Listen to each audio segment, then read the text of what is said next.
கிறிஸ்துவில் பிரியமானவர்களே, ஆண்டவராகிய இயேசு கிறிஸ்துவின் நாமத்திலே உங்கள் யாவரையும் வாழ்த்தி ஆசீர்வதிக்கிறேன். இந்த நாளுக்கு என்று தேவன் நமக்கு அருளி இருக்கிற ஜீவ வார்த்தை யோபின் புஸ்தகம் 42 அதிகாரம் அதிலே 2வது வசனத்தில் இருக்கிறது. தேவரீர் சகலவற்றையும் செய்ய வல்லவர், நீர் செய்ய நினைத்தது தடைபடாது என்பதை அறிந்திருக்கிறேன். என கேட்கிற தேவனுடைய பிள்ளைகளே, எல்லாவற்றையும் இழந்து உருவழிந்த நிலையிலே நின்ற யோபு உள்ளத்தின் ஆழத்திலிருந்து உணர்வோடு சொன்ன வார்த்தைகளைத்தான் வாசித்திருக்கிறேன். இதை விசுவாச அறிக்கை என்று கூட அழைக்கலாம். தேவரீர் சகலவற்றையும் செய்ய வல்லவர், நீர் செய்ய நினைத்தது தடைபடாது. இதை கேட்ட தேவன் ஆண்டவர் இப்படியாய் சொல்லுகிறார், அவன் என்னை குறித்து நிதானமாய் பேசினான் என்று சாட்சி பகருகிறார். என்னை கேட்கிற தேவனுடைய பிள்ளைகளே, அவன் சகலவற்றையும் இழந்த நிலையில, எல்லாவற்றையும் இழந்து போய் இருந்தபோது இந்த ஒரு வார்த்தையை பேசுறது நிமித்தமாய் வேதம் சொல்லுகிறது, அவன் எல்லாவற்றையும் இரண்டத்தனையாக பெற்றுக்கொண்டான். அவனுடைய பின்னிலைமை அவனுடைய முன்னிலைமை பார்க்கிலும் ஆசீர்வாதம் உள்ளதாய் மாறினது. என கேட்கிற தேவனுடைய பிள்ளைகளே, நம்முடைய தேவன் சகலவற்றையும் செய்ய வல்லவராய் இருக்கிறார்.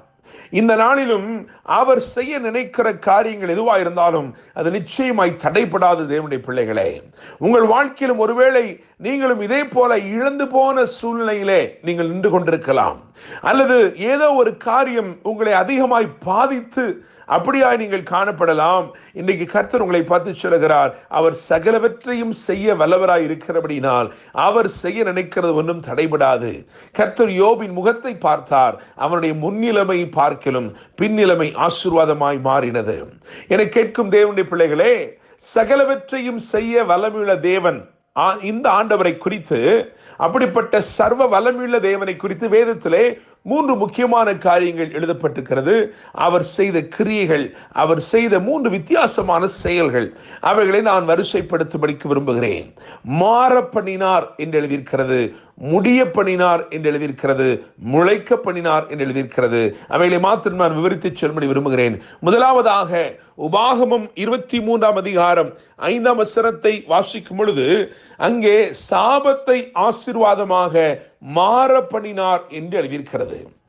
பீலேயாம் என்பவன் அவன் சபிக்கும்படி கூலியை பெற்றுக் கொண்டவனாய் வருகிறான்.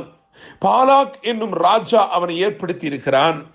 எனவே அதிக பணம் கிடைக்கும், அதிக கனம் கிடைக்கும் என்று வந்த அவனை தேவன் அவன் விரும்பியும், அவன் இந்த ஜனத்தை சபிக்க வேண்டும் என்று விரும்பியும் அவனால் கூடவில்லை. அவன் சாபமாக சொல்ல வேண்டும் என்று விரும்பினவைகளும் ஆசீர்வாதமாக வெளிப்பட்டது. தேவனுடைய பிள்ளைகளே, என்னை கேட்கும் தேவ ஜனமே, உங்களுக்கு விரோதமாய் கூலி பெற்றால் கூட ஒருவராலும் செயல்பட முடியாது. காரணம், இஸ்ரவேலை ஆசீர்வதிப்பதே அவருக்கு பிரியமாயிருக்கிறது. உங்களை ஆசீர்வதிப்பதே அவருக்கு பிரியமாயிருக்கிறபடினால் ஒருவரும் கூலி வாங்கி கொண்டு கூட உங்களை சபிக்க முடியாது. காரணம், இந்த தேவன் சாபத்தை ஆசீர்வாதமாக மாற பண்ணுகிற தேவனாக இருக்கிறார். தேவனுடைய பிள்ளைகளே, இரண்டாவதாக ஆதியாகமத்தின் புஸ்தகம் 49 அதிகாரம் அதில் 20வது வசனத்தை கவனித்தால் யோசேப்பு இப்படியாய் சொல்லுகிறான், நீங்கள் எனக்கு தீமை செய்ய நினைத்தீர்கள், ஆனால் ஆண்டவரோ அந்த தீமையை நன்மையாக முடிய பண்ணினார் என்று சொல்லுகிறான். என கேட்கிற தேவனுடைய பிள்ளைகளே, இவர் சாபத்தை ஆசீர்வாதமாக மாற பண்ணுகிறவர், இவர் தீமையை நன்மையாக முடிய பண்ணுகிறவராய் இருக்கிறார். அதன் தோற்றம் தீமையாக இருக்கலாம், அந்த சூழல்கள் எல்லாம் அவனுக்கு எதிராக செயல்படுகிறது போல இருக்கலாம், ஆனால் அதிலே ஒரு முடிவை தேவன் கொண்டு வருகிறார். அந்த முடிவை கவனித்து பார்க்கும் பொழுது அது தீமையை நன்மையாக்குகிற முடிவாய் இருக்கிறது. உங்கள் வாழ்க்கையிலும் நீங்கள் கடந்து செல்லுகிற பாதைகள் தனிமையின் பாதைகளாய் இருக்கலாம், வேதனையின் பாதைகளாய் இருக்கலாம், path of rejection, அதாவது மனப்பூர்வமாய் கைவிடப்பட்ட சூழ்நிலைகளிலே நீங்கள் அப்படியாய் நிர்பந்திக்கப்படலாம். ஆனாலும் என்னை கேட்கிற தேவனுடைய பிள்ளைகளே, நிச்சயமாய் நம்முடைய தேவன் தீமையானதை நன்மையாக முடிய பண்ணுகிற தேவனாய் இருக்கிறார். அப்படியாய் மூன்றாவதாக பார்க்கும் பொழுது ஏசாயா 55 அதிகாரம் 13 வசனத்தை கவனிக்கும் பொழுது வேதனை அளிக்கக்கூடியவைகளை வசந்தம் அளிக்கக்கூடியவைகளாக முளைக்கப்படுகிறவராய் இருக்கிறார். வேதம் சொல்லுகிறது, முச்செடிக்கு பதிலாக தேவதாரு விருட்சம் முளைக்கும் என்று எழுதியிருக்கிறது. காஞ்சொரிக்கு பதிலாக மிருது செடி எழும்பும் என்று வேதம் சொல்லுகிறது.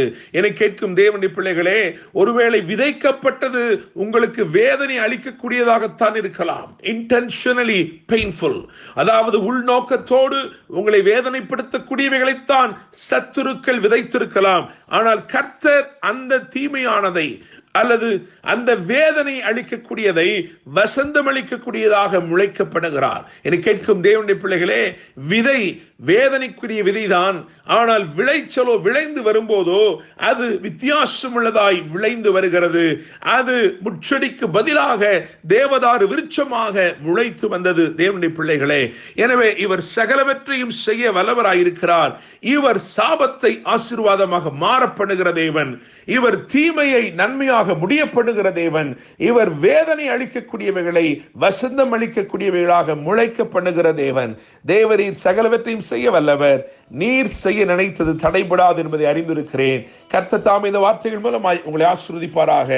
என்றும் அன்புடன் pastor Daniel Moses. God bless you.